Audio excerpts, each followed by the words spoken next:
Fetzer, your host on Authentic News, right here on RBN Live, this 23rd day of April 2025. Good news, bombshell. Senator Ron Johnson wants hearings on 9/11. This is my senator right here from Wisconsin. I'm a big fan. I've met him. I like him. Here we have a brief recap about him. Well, let's start with Building 7.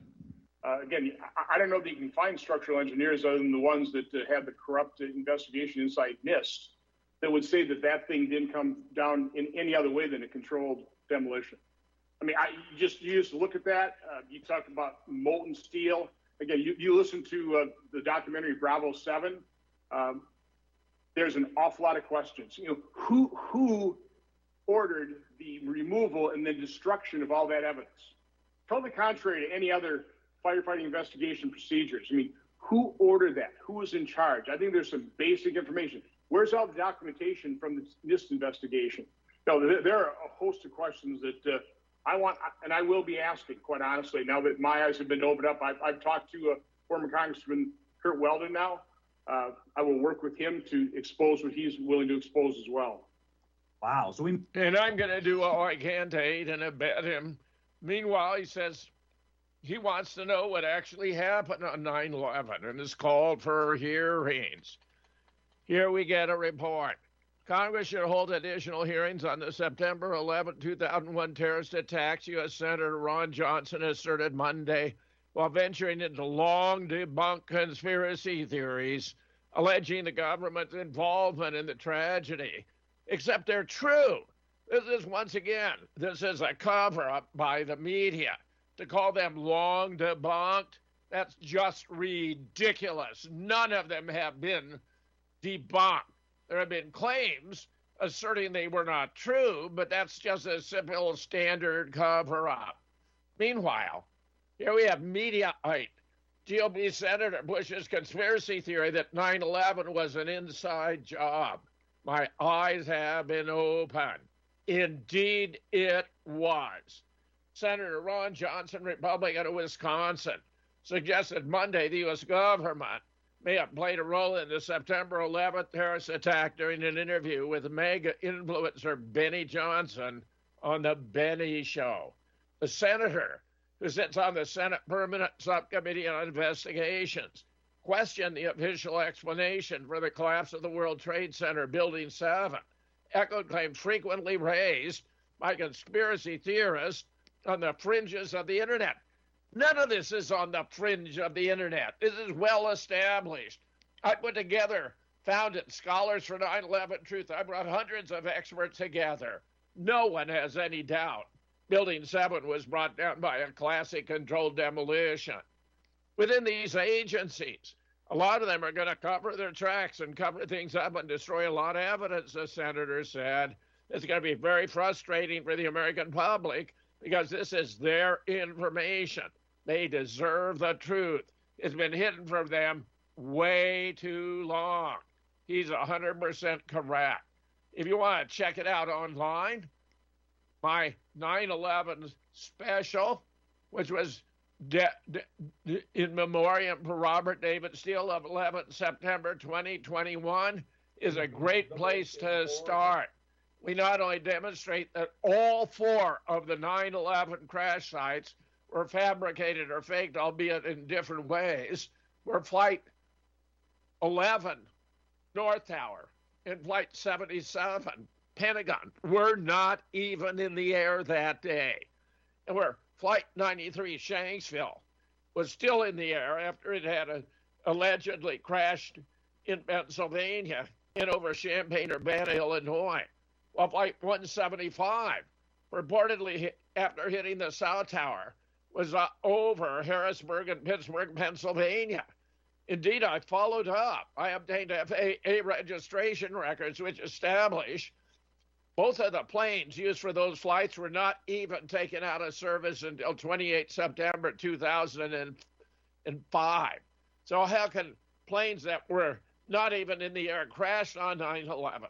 And how can planes that crashed on 9/11 have still been in the air 4 years later? We have been played. And if you want to look at the alternative hypotheses, you want to check out on C-SPAN. Richard Gage leaves 9/11 truth in a time warp. I talk about the three alternative theories about how it was done, namely architects and engineers that it was nanothermite, Judy Wood directed energy weapons, and scholars, small nukes in the sub-basements of each of the buildings, which emitted low radiation, but blew the buildings from the bottom up with the inner tube with the 47 massive core columns, and then from the top down with regard to the outer tube of 230 additional support columns. Fascinating stuff. And of course, then I have the book, America Nuked on 9/11. Check it out. Compliments of the CIA, the neocons, the Department of Defense, and the Mossad. This plot originated in the fertile imagination of Bibi Netanyahu and Ehud Olmert, both former prime ministers. Bibi still today, once again in that role, wanted to devise a means for bringing America into the Middle East to take out the modern Arab states that served as a counterbalance to Israel's domination of the entire region, and to eventually confront the Persian nation of Iran, which is where we are today.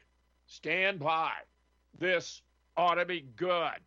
Meanwhile, Russia welcomes U.S. statements ruling out Ukraine joining NATO.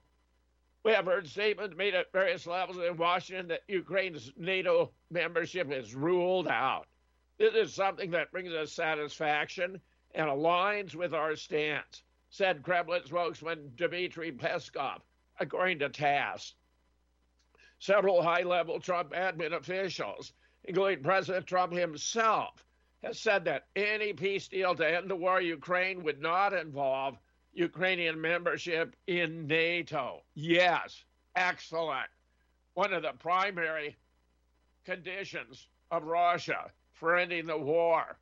Meanwhile, here's more. Trump says there's a very good chance of Russia-Ukraine deal this week. We had a very good meeting on Ukraine, Russia, said the U.S. president. Trump said Monday there's a very good chance Russia and Ukraine could reach a deal this week to end the over 3-year-long war. There's a very good chance, Trump told a reporter when asked if he thinks Moscow and Kiev could reach an agreement. We had very good meetings on Ukraine, Russia, he added. His remarks came out during the annual Easter egg roll event held at the White House. That would be welcome news indeed. Meanwhile, a congressman visits Ukraine and signs a shell to Putin. Congressman Brian Fitzpatrick claims he traveled to Ukraine and spent several days traveling around the front lines. As a photo op, a Pennsylvania Republican signed an artillery shell to Putin. Here he tweets about it. It was my profound honor to deliver a very personal message to Vladimir Putin today from the front lines of the war near the Russian border on behalf of our Pennsylvania 1 First District community. The only permissible details to share are that the message was delivered on target. Meanwhile, with eye on Iran, U.S. sends bunker-busting bombs to Israel. Many of these coming from antiwar.com, a highly reliable source. 9 plane loads of bunker-busting bombs were shipped from the U.S. to Israel. The munitions are intended to prepare Israel for a potential war with Iran. 9 U.S. transport planes carrying bunker-busting bombs and other defensive weapons landed at Nevatim Air Base near Tel Aviv in central Israel. The Israeli Broadcasting Authority KAN reported. The outlet noted that Washington also sent additional interceptors for the THAAD air defense system to Tel Aviv. A munitions interceptor would be key to Israel attacking Iran's nuclear program, then countering the predictable Iranian response. Mind you, they won't be able to counter the Iranian response if they do attack. The whole question being, What in the world could justify it? Trump has talked about denying them nuclear weapons, but they don't want nuclear weapons. They're not pursuing nuclear weapons. We even know from Tulsi Gabbard, Director of National Intelligence, who has informed Congress that it is the consensus of the intel community that Iran does not have nuclear weapons and is not pursuing nuclear weapons. So why in the world, when the government, its own experts are affirming they aren't pursuing nukes, would the U.S. or Israel want to attack Iran over a non-existent nuclear weapons program? And of course, we know the real reason has nothing to do with nukes. There aren't any in Iran. It has everything to do with Israel wanting to dominate the entire Middle East, where Iran is their rival. They don't want any rivals. They want this to be done, and to be done by the United States doing the dirty work. Meanwhile, U.S.-Iran holds second round of talks and agree to a third. U.S. and Iranian officials engaged in talks over the weekend in Rome and agreed to more talks later in the week. President Donald Trump says he's only willing to engage with Tehran for a short period before a deal either has to be signed or the U.S. may attack Iran with Israel, which of course would be a monumental war crime. There's no justification. It would violate the Geneva Conventions, the UN Charter, international law. But then again, Donald Trump doesn't give a damn about the UN Charter, the Geneva Conventions, or international law. If it benefits Israel, he'll do it, right down to violating the Constitution of the United States. That's how much he is devoted to Israel and how much he puts America in second place. Outrageous, absolutely stunning stuff. Meanwhile, Pope Francis called for peace in Gaza in his final public address. Could there have been anything untoward in his demise? Could this be why he might have been taken out? The Vatican announced Monday Pope Francis had died in the morning, a day after appearing publicly for Easter and delivering an address where he called for peace in Gaza and other conflict zones. Pope Francis, who died at 88, had been outspoken in his calls for ceasefire in Gaza and critical of Israel's killing of civilians. He also kept in close contact with the Holy Family Church, the only Catholic church in Gaza, by holding nightly phone calls with its priests and parishioners. Good for him. I think of the people of Gaza and its Christian community in particular, where the terrible conflict continues to cause death and destruction and to create a dramatic and deplorable humanitarian situation, Francis said in his Easter address, which was read by an archbishop due to his poor health. I appeal to the warring parties, call a ceasefire, release the hostages, come to the aid of a starving people that aspires for a future of peace. Palestinian Christians in Gaza told Reuters they were heartbroken at the loss of Pope Francis. We lost a saint who taught us every day how to be brave, how to keep patient, and stay strong. We lost a man who fought every day in every direction to protect this small herd of his. George Antone, head of the emergency committee for the Holy Family Church, told the news agency, yes, yes, yes, very, very good.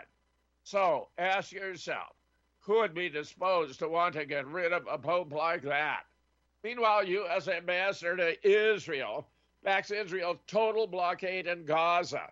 This is so sadistic. This is so inhumane. This is such a violation of rights against humanity. This is grotesque. But there he is, Mike Huckabee, U.S. new ambassador to Israel, responded to the World Health Organization asking him to pressure Israel to allow humanitarian aid into Gaza by shifting the blame to Hamas.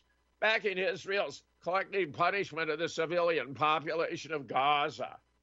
What I would like to suggest is that we work together on putting the pressure where it really belongs, on Hamas, Huckabee said in a video statement released on X.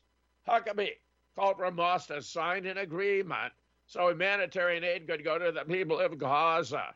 He said when that happens and the Israeli hostages are released, then we hope that humanitarian aid will flow and flow freely, knowing that will be done without Hamas. How ridiculous is that?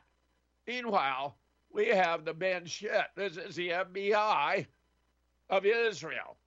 The Shin Bet chief's affidavit paints a damning picture of Netanyahu hell-bent on dismantling democracy. If anything is clear from the affidavit filed by Shin Bet head Ronen Bar, it is the inappropriateness of the considerations guiding the Prime Minister Benjamin Netanyahu's decision-making in the midst of the most terrible war in Israel's history. Prime Minister Benjamin Netanyahu has launched a war to dismantle Israeli democracy. He wants to turn the intel services into a kind of secret police, a Stasi or Securitate on the Eastern European model. He expects the secret police to obey him alone, serve his personal objectives, track protest movements against him, and respond to his orders, even in the event of a constitutional crisis and direct confrontation with the Supreme Court. That is the conclusion emerging from the open affidavit Shin Bet Director Ronen Bar filed with the High Court of Justice on Monday. The confidential part of the affidavit, almost 4 times longer than the public document, includes a broad list of cases and claims that go beyond what Barr disclosed in the open affidavit. Wow.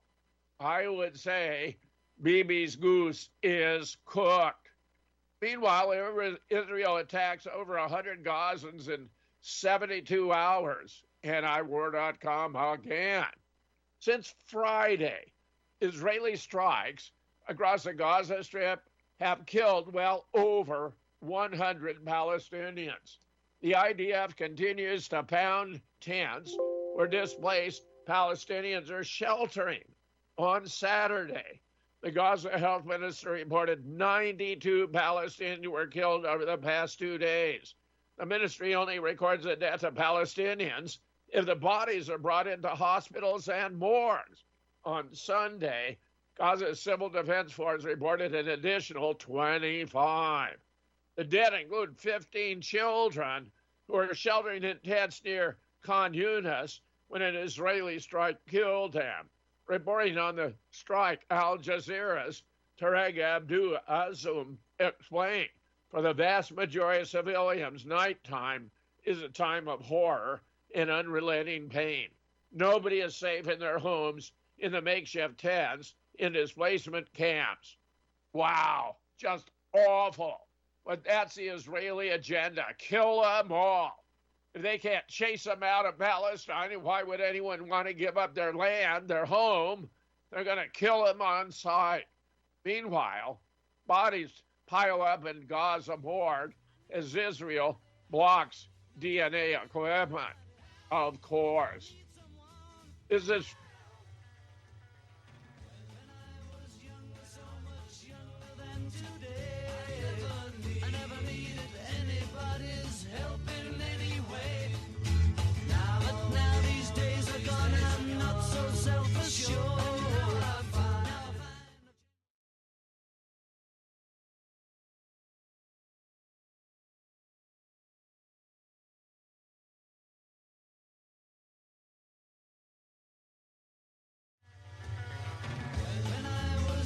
so much younger than today. I never needed anybody's help in any way. But now these days are gone and I'm not so self-assured. Now I find I've changed my mind. I'll open up the doors. Help me if you can, I'm feeling down. returning to bodies pile up in Gaza morgue as Israel blocks DNA equipment? Hundreds of bodies are piling up in Gaza's main morgue as Israel blocks DNA testing equipment, leaving families unable to identify or bury their dead. That is sadistic. That is cruel. And that is Israel today. Meanwhile, Israel is deploying unmanned bulldozers in Gaza. The Israeli military has increasingly opted to deploy an unmanned version of Caterpillar's D9 bulldozers to a number of battlefields. The remotely operated systems allow the IDF to flatten areas without risking additional troops. According to the Times of Israel, Tel Aviv has deployed the unmanned D9 or Robdozer, as in Robo, to Gaza and Lebanon since October 7, 2023. And Israeli officials say the IDF is ramping up its use of the system.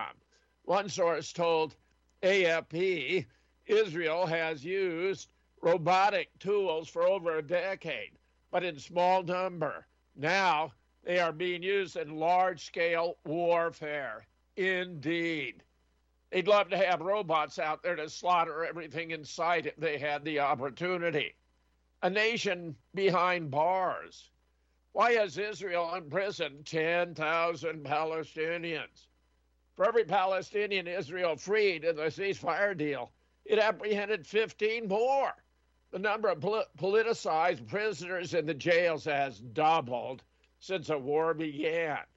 On April 17th every year, Palestinian Prisoners' Day is commemorated to highlight the plight of those held in Israeli jails and their struggle for freedom against Israel's continuing occupation of their land. The day marks the 1974 release of Mahmoud Bak Hilari, the first Palestinian freed in a prisoner swap with Israel. It was later designated to honor all Palestinian prisoners and highlight Israel's ongoing detention of Palestinians and violation of their rights. Meanwhile, Hezbollah won't disarm while Israeli troops remain in Lebanon. Why in the world would Hezbollah ever disarm? Anywhere.com again. Hezbollah leader named Qassam made a special broadcast over the weekend announcing the organization will not agree to fully disarm so long as Israeli ground troops remain in southern Lebanon and as long as Israeli warplanes continue to violate Lebanese airspace. I say they should never disarm. Lebanese President Joseph Aoun confirmed last week there are ongoing talks with Hezbollah aiming at their disarmament with a goal to have it done this year. Not a chance. The ongoing Israeli attacks and occupation, however, look like they could be an obstacle.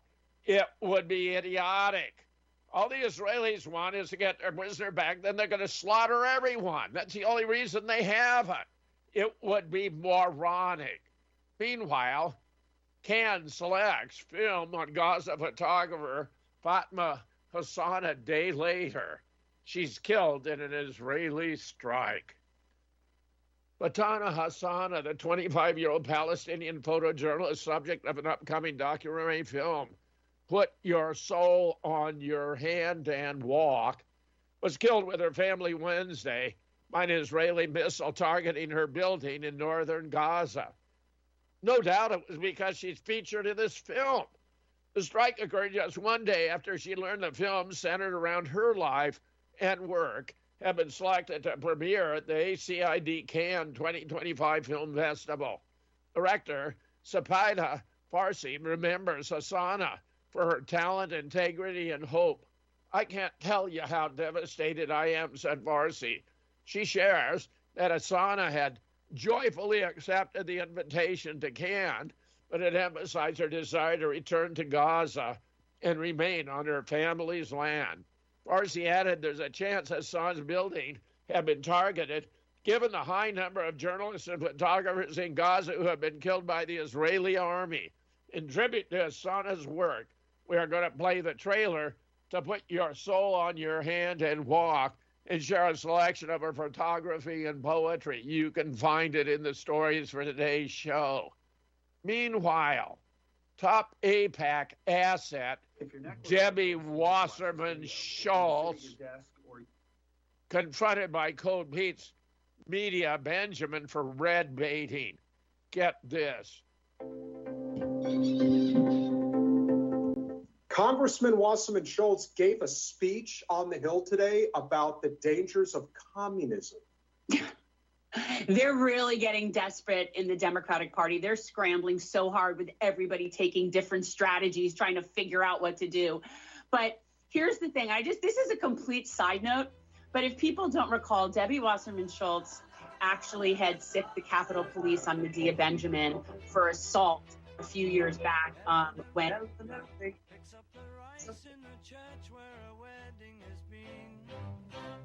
Lives in a dream, waits at the window, wearing the face that she keeps in a jar by the door. Who is it for? All the lonely people. I want the truth! You can't handle the truth! You're listening to Republic Broadcasting Network. Real news, real talk, real people. Because you can handle the truth.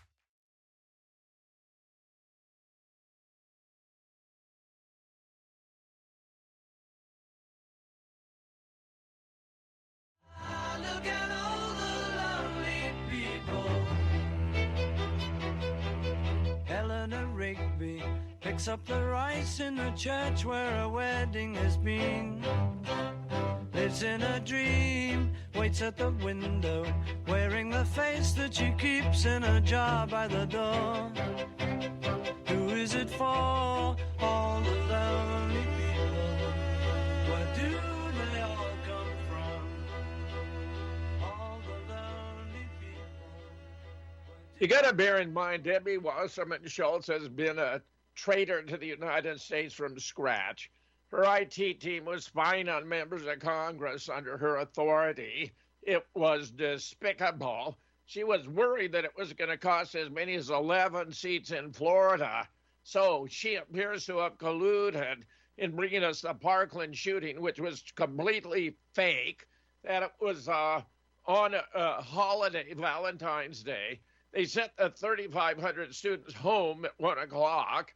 The only ones who remained were a couple of dozen student crisis actors, the most prominent of whom, David Hogg, has now become the vice chair of the Democratic National Committee. Outrageous.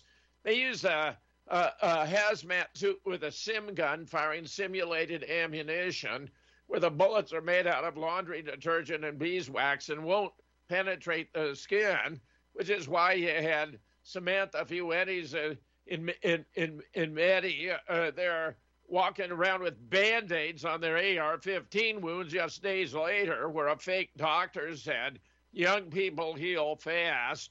If you'd actually been shot with an AR-15, you wouldn't be walking around at all. In fact, Maddie had shots in her torso and chest. She would have been dead. So she's involved in one fraud, one scam after another. Truly as corrupt as they come. Meanwhile, Ambassador Charles Freeman, Pour Listerine on your feet to clear toenail fungus? he's asking, will China cave on Trump's tariffs? And he's with Judge Napolitano. Let's catch him here. China and tariffs and Taiwan and the coming conflict between China and the United States. What is your view on the passing of the Pope? Is there any geopolitical significance to the passing of the Pope? Yes, this was an extraordinary man, a great Pope. I've been terribly moved. You know, every week he would call the small Christian community in Gaza, which is being subjected to genocide. And he was like a father to them. He cared for them. This was exemplary. And of course, the loss of this man diminishes the level of decency in the world considerably. I'm not sure geopolitically what this means. But the contrast between his caring attitude and our indifference to gross violations of human rights really is quite stark. Do diplomats, whether from the United States, the West, or elsewhere, pay heed to what the Pope says? I mean, suppose he sent Cardinal Parolin, the Secretary of State, or went himself in his healthier years right to Tel Aviv and said to Netanyahu, "Stop, you're slaughtering innocents." What would the reaction have been to that? I think there would have been strong support. I'm speaking to you from my former home state of Rhode Island, which is the most Catholic state in the country. There really is genuine sorrow here at the Pope's passing. I think he had political and moral influence beyond the members of his own church. But, frankly, we have a secular government, and people behave in consonance with that standard. And I don't think he would have had much impact on the practitioners of diplomacy directly. What he would have done is rallied public opinion, put pressure on diplomats to do the right thing. Yes, put pressure on diplomats to do the right thing. But the U.S. is doing manifestly the wrong thing by supporting all this outrageous. Meanwhile, DHS revokes visas of over 1,500 students, none charged with any crime. Why? Because they object to genocide. Is that what the United States government ought to be doing? In recent weeks, more than 1,500 international undergrad and grad students from over 240 colleges have had their J1 or F1 visas revoked by Washington without notifying students or their respective universities. The revocation means the student will not be permitted to finish their studies in person and will have to return to their home countries. This is despicable. A J1 visa is a non-immigrant visa and issued to professors, research scholars, and cultural exchange visitors, intended for people doing business or medical training. An F1, on the other hand, is a non-immigrant visa for students from other countries, which allows them to pursue their education at American universities and colleges. By the way, our educating a foreign student has been one of our great pluses in dealing with other nations. The idea of revoking them, leaving them high and dry, absolutely outrageous. Meanwhile, Ron Paul, real ID, phony security, but real authoritarianism. Those who hoped the second Trump admin would reject big spending, war, and restrictions on liberty continue to be disappointed. A new disappointment came when the Department of Homeland Security Secretary Kristi Noem announced her department would in May begin enforcing the Real ID law. Passed in 2005, the Real ID Act created federal standards for driver's licenses, requiring everyone applying to provide the Department of Motor Vehicles with his Social Security number, proof of legal residence, and 2 proofs of home address. I did all that. The Real ID Act allows Homeland Security to mandate as it sees fit, including of additional items in the released government database, including biometric identifiers. Biometric identifiers include personal data such as retina scan, fingerprints, and DNA. No doubt he's got it right. Meanwhile, the Justice Department is now allowing DOJ to access immigration data. Let's check it out. Justice Department agrees to let DOJ access sensitive immigration case data. About a half dozen DOJ advisors want approval from the DOJ to assess the ECAS system, going to documents reviewed by the Washington Post. Meanwhile, EPA chief reads a riot act to New York Times reporter over claims of no evidence of waste or fraud. Environmental Protection Agency Administrator Lee Zeldin took a New York Times reporter to task over media bias in reporting on efforts to expose fraud, waste, and abuse of taxpayer dollars under the Biden admin. During a press conference Monday at EPA, Zeldin confronted New York Times reporter Lisa Friedman over an April 2nd story she'd written in which she accused him of making explosive accusations against the Biden admin with no evidence regarding the mishandling of $20 billion in climate grants. Using the reporter's own words, Zeldin fired back and dared other media outlets, including the Washington Post and Politico, to back up their reporting that there was no evidence of wrongdoing. Here it is. How is that zero evidence? How is that no evidence? How can any paper, Politico has written it, Washington Post has written it, the New York Times has written it, others have written that there's no evidence. And now we're all together. I'm glad that we are. And it's April 21st. It's April 21st, 2025. Why should any story get written after today that says no evidence? Go ahead. Just a question, so. Oh, sorry. Thanks, Lisa Friedman with the New York Times.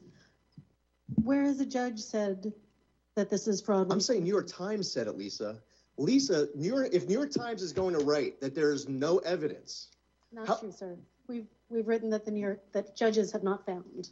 Okay, over the last few months, Lee Zeldin, administrator of the Environmental Protection Agency, has made explosive, you know this because you wrote it, has made explosive accusations against the Biden administration, accusing it of insane malfeasance in its handling of $20 billion in climate grants.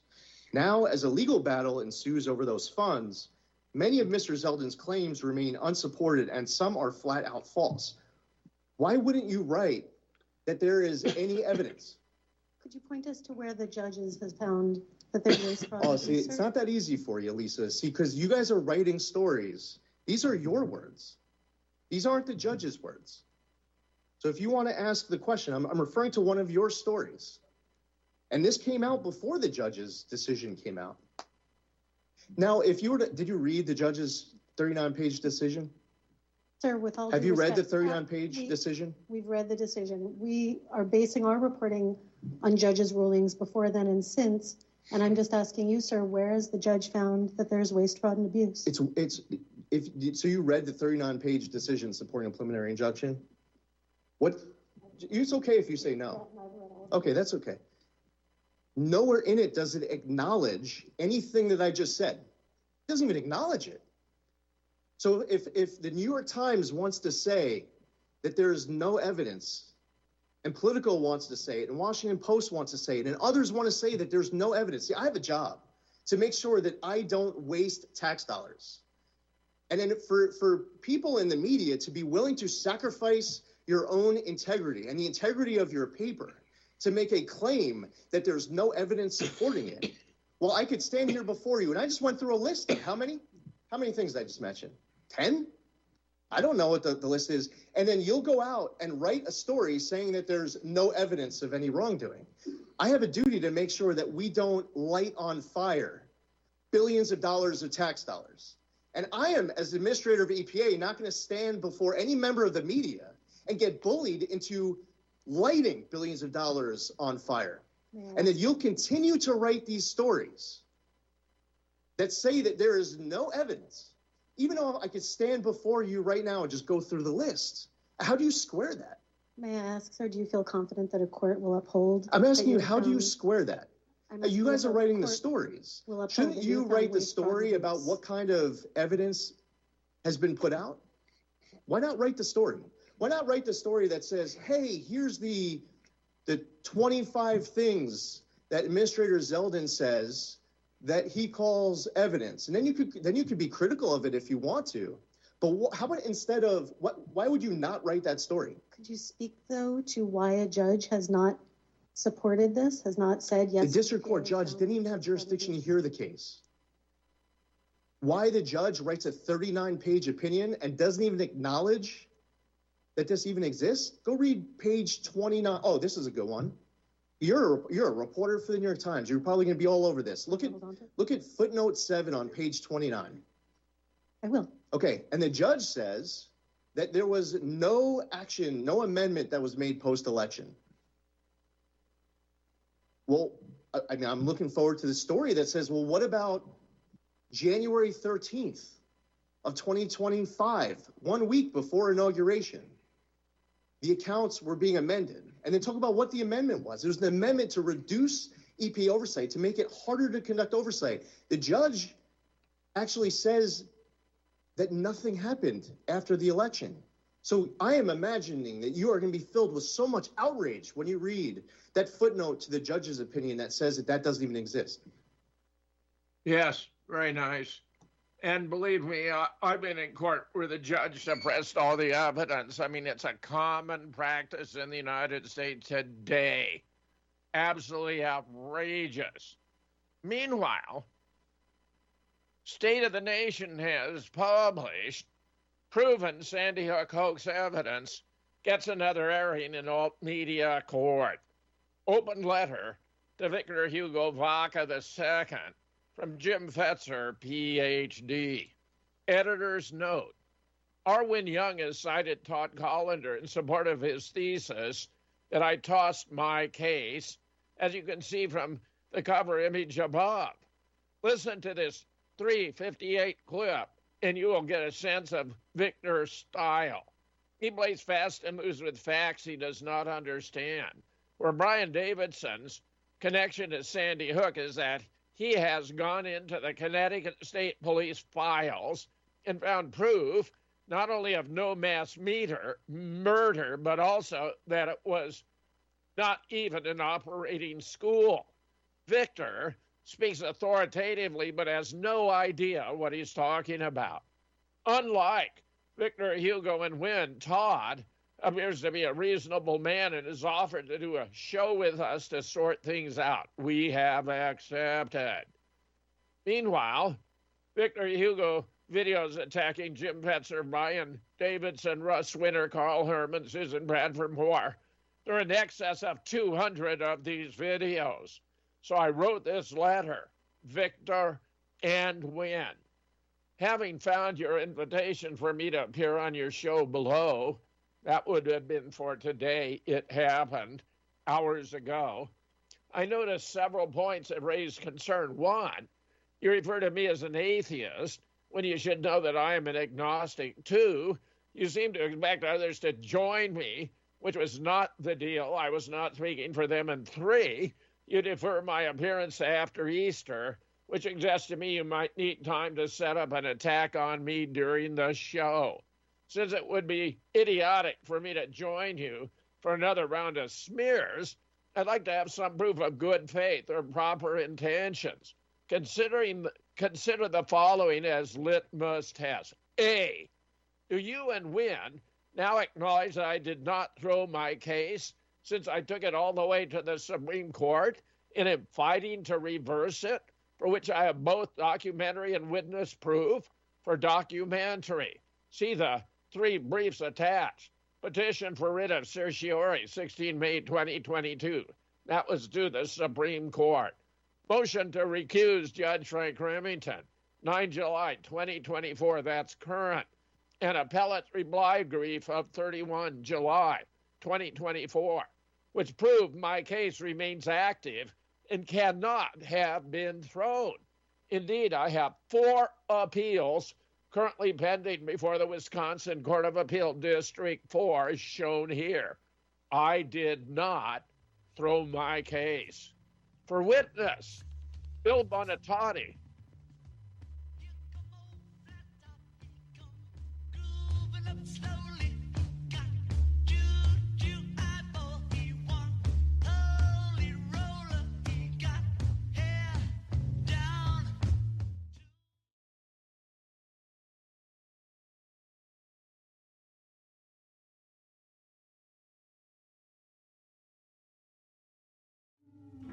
Comes the sun, here comes the sun, I say it's all right.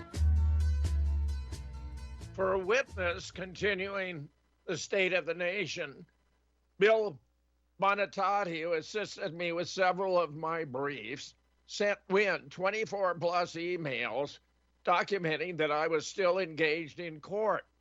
And Kevin Barrett told you, Victor Hugo, on his show, when you claimed that I had thrown my case, that you were wrong. And he knew you were wrong because he was there during my trial for damages. He even published a piece about it. While Ron Avery, who has an archive of documents from my case, has now published a new book about it, Judicial Plundering of Dr. James Fetzer, 2024. The three of them are on the CC list and can respond should you or Wynn wish to deny the fact that, after having been informed, you have continued to lie about my case. Are you and Wynn prepared to admit you were wrong and withdraw your attacks?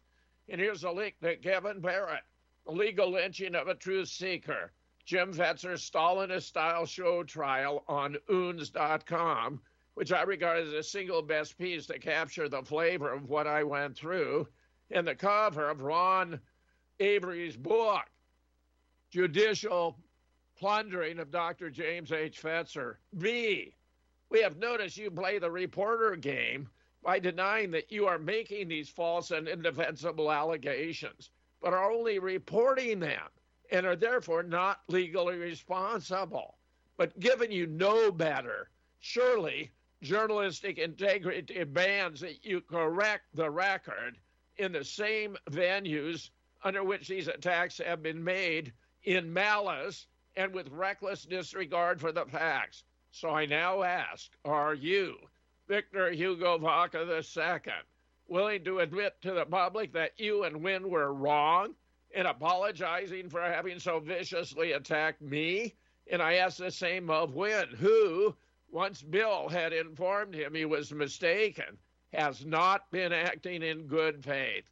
If this continues, and I have to take legal action, I suspect that he may even be in jeopardy of disbarment. C, it appears to many of us that you, Victor, will do anything to get attention. Here's a report from Miami, Florida about your bizarre behavior in 2008, which may or may not be a manifestation of narcissistic personality disorder, which is a mental health condition. You don't have to be a shrink to see that something is very wrong. Joaquin, who has 25 years of counseling experience, would be better positioned to offer a professional opinion. But it's obvious something about you is just not right. Your willingness to admit you were wrong for attacking me, but not to mention others you have abused, such as Russ Winter and Susan Bradford, would go a long way to relieving concerns that you are not in possession of your mental faculties and have gone off the rails. After all, look at what you are doing and have done. Right back.